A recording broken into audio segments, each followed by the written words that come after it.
It was a tough game, hard-fought game. Proud of our guys to do what they needed to get over the top. Defense played well. I think offensively they did a great job doing some coverage looks and committed us up the pass. We ran it but didn't run as good as we needed to. Some stats look like we ran it better than they did, but that was kind of one of our Achilles' heels, our inability to throw it and throw it well. They did a great job on us there. Thought we got some good little push out of Xander and those guys in the running game, which was good to see. The turnovers hurt us. Early we got baited on a couple, again, good looks by those guys. They kind of had changed some coverage and baited a quarterback, but we were able to clean that up, come from behind to get the rival win, to get a win to get to 6, have a meaningful game in November. You don't play well and still play good enough to win. A lot to build on, a lot to work on. We'll head out recruiting, get our team polished up a couple weeks. After that, we're into finals. I'm sure we'll be the conference and administration work hard to find us a great bowl spot. I know our kids are excited to have the practices and the opportunities, but really to go out and represent the school and keep moving forward and see if we can be fortunate enough to get a great opponent and play well and see if we can do what we need to get a bowl victory. So it was a good win. Proud of our guys. Kevin, you were really aggressive last offseason about trying to get the defense improved, and this is another day where it felt like those guys kind of held the line as the offense worked through some different things. Just how gratifying is it to kind of see how far that unit has come, particularly with just how aggressive you were trying to get Tom Allen? Very much. Again, credit to Tom, one, just with him and getting his staff and everybody on the same page so then they could take the message to the players. And they've been very consistent with that and their standard. I'm really proud of the D-line. We lost some very good D-linemen off last year's team, 4 seniors. They had a big impact in last year's game, at last year's this game, at last year's season. And to overcome that with the effort that those guys played with up front, all the secondary players are back. Tom did a great job with Coach Shelby, Coach Joseph, and Coach Hands getting those guys clean. But they've gotten so much better. And at the same time, when we look at it, I don't think we were so far off. It's better. I don't think we're we're encouraged, but we're not satisfied with where it is. I know, Coach Allen's comment today was we're going to do what it takes defensively to win the game, and they were able to do that. And it's a sign again we're a more complete team because of that. But I know he and our players will keep saying we want to keep working, keep building, keep recruiting, and keep it moving forward. Coach, we're now winning 4 games in a row over your rival. You're going to the bowl game back-to-back seasons. How important is that consistency to your program? Well, we've been, and we're still not, I don't think as consistent as we want to be. We've been very, very competitive the last few years, a couple, 3, 4 years. And we've had some wins, but we haven't been able to back it up over and over. To back it up a little bit, it's still, to me, we let some slip away. We're also very fortunate to win a couple that we win. And but to have the group that, to me, overcame this year. I mean, today we're on our 5th tackle. Coy Crunk woke up this morning with basically a virus and was having a hard time keeping anything down. Didn't play, so we're on our 5th right tackle. And we got a couple, after Divine Redding, a couple walk-ons playing running back. And we keep going through all those things, and the guys keep playing. And just very, very encouraged. Very, very appreciative of Xander Diamont and him embracing his role and being a backup quarterback and a second guy and embracing a role where quarterback. So, I mean, to me, the gratifying thing is we got a group of kids, and we're talking about Coach Allen. The big approach has been love. They love each other, love playing the game. They love representing the school. And I think it's nice for them to have some accomplishments, but I think there's a great internal chemistry that those kids have for each other. It was only 11 suited out seniors playing today. And it was nice to see those guys play well. You mentioned Xander. He went through senior day. Yeah, I think so. I think just with help, if you put him on skills right now, he's $161, and just the hits of playing, I think he just came to me a week ago. I think he's been talking about it and said, "Hey, I can graduate in summer, and I think this is it." He's been talking with his family, and I even asked him about the game. I said, "Now, you sure?" He said, "I took a few hits out there today, Coach. I mean, he has one of his gifts, his ability to run. He's a small guy, and he plays with a lot of heart and a lot of courage."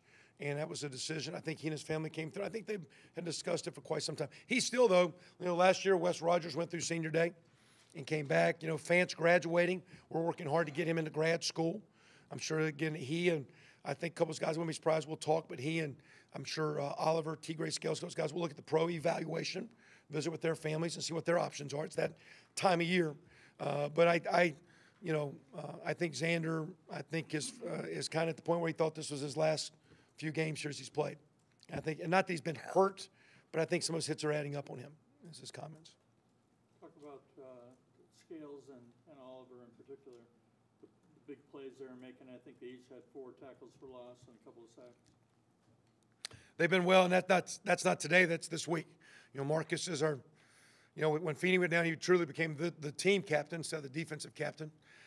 He's gotten, he's kind of like we said a few weeks ago, running the defense, and his stats are always rock solid. Tigre's probably flashed with a few more numbers and statistically made a few more tackles, but those are the heart and soul of our defense, the backbone.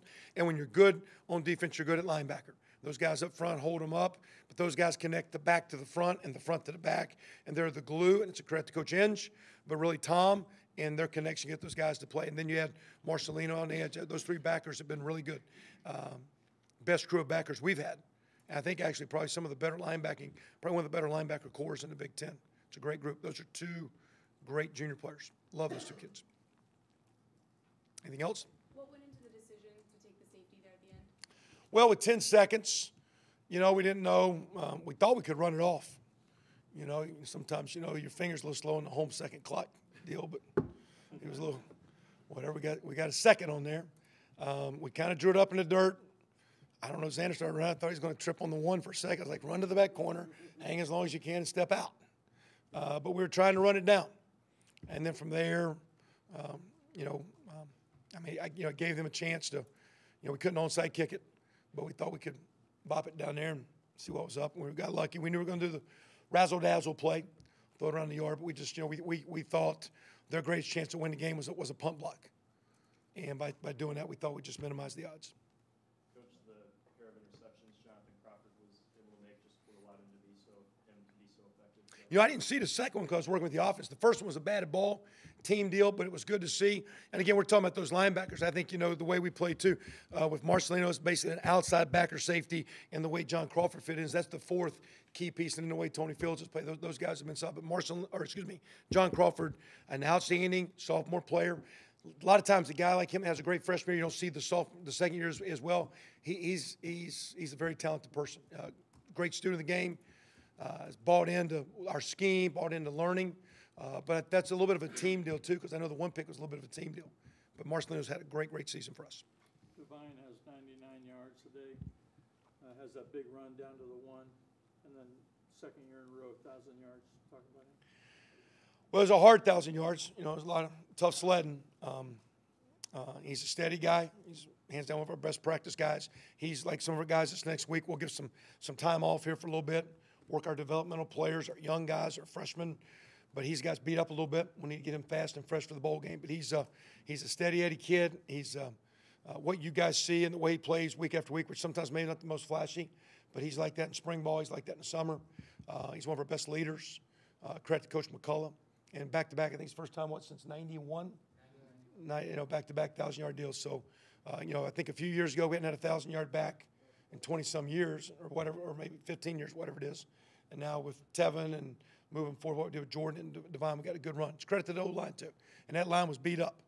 And it's a credit to those guys. But we'll be a better team as that run game keeps going. It was. We thought today going in the game we had to run the ball. And if we didn't, it would have been a hard deal because, one big difference is I kept showing all the games the last couple of days. Thursday night, look who won the game. Look at the turnovers and look at the rush. Friday, look who won the game. Turnovers and rush. And we wanted to – I didn't like those turnovers we had, but we thought we had to run the ball and stop the run. Kevin, there's a long history in this game of coaches on their way out winning the bucket game. How much were you concerned about the emotional lift they might get and the high they might come in on for this game? Well, I was very concerned, one, just watching them play. And I made this comment, and I said something to Jared before the game. Didn't know. Matter he told me that years ago, in 2007, he's at GA. We were sitting beside each other on a plane going to the coaching convention. And so he said, I said, I remember that. You're that GA from Kentucky. He said, yeah. And but when he wasn't a coordinator and he got named the interim coach, because I know Terry Malone well, his background from Michigan and the pros. I know they got a lot of quality coaches up there. But when I listened to him and watched him, I was very impressed with his leadership skills and the way his team had played. And I had no doubt. Now, I think I was more convinced than our team. And I was selling my butt off this week. I expected them to play well. And I was concerned because we talk about all the voices here. Hey, this one's whatever, point spreads in the game and blah, blah, blah, versus today our motto was, again, keep it simple. Communicate. Get lined up. Squeeze the ball. Don't turn it over. Run the football. Keep the ball in front. We had some simple messages because in a big game, sometimes the mind wanders and you get out of whack. And we were working really hard to make it simple. But I had a lot of respect. I have a lot of respect for our rival. I always say that. And we're very, very blessed. And from afar, and I shared that with Coach after the game, I have a lot of respect for the way he's handled that team. He's done a great job. And we're very, very fortunate and very, very happy we won that game today. Coach, is for this program to achieve back-to-back bowl eligibility and the 4 buckets?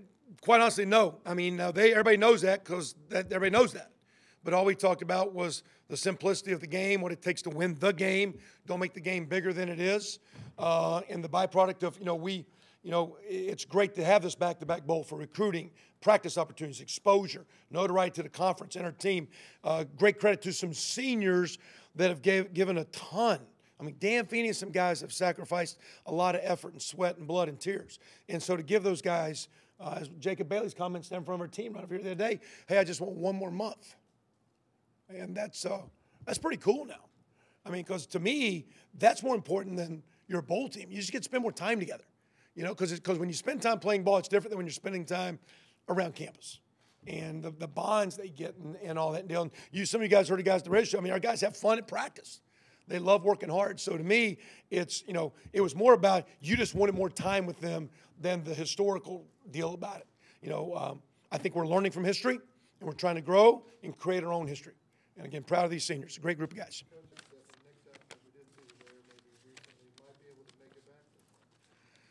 I hadn't really. We speculated and thought, but our the medical guys will, and we're talking. For example, Dimitri Camille. I've even talked to him like he has a chance, I think, to be a free agent. But we've had a lot of free agents. It's hard to make the game. Do you want to put that stress coming off a back injury? But I know he wants to play. He was fighting hard to get back for this game. But Willie, Canny, I think Brandon Knight can be close. Simi Cobbs, we talked about could be close. But Simi, my question is, hey, you've got next year, but now you got a redshirt year, you got 2. And you can say, well, I'm going to have a good year and go pro. What if you don't? In 1 game versus years. So there'll be a lot of those kind of decisions. But at the end of the day, it'll be good to get our team healed up. I know, in looking at some of the matchups we were talking about, we're going to have a strong opponent. We're going to need a lot of bullets in the holster. Everybody good? Appreciate it. Happy holidays, everybody.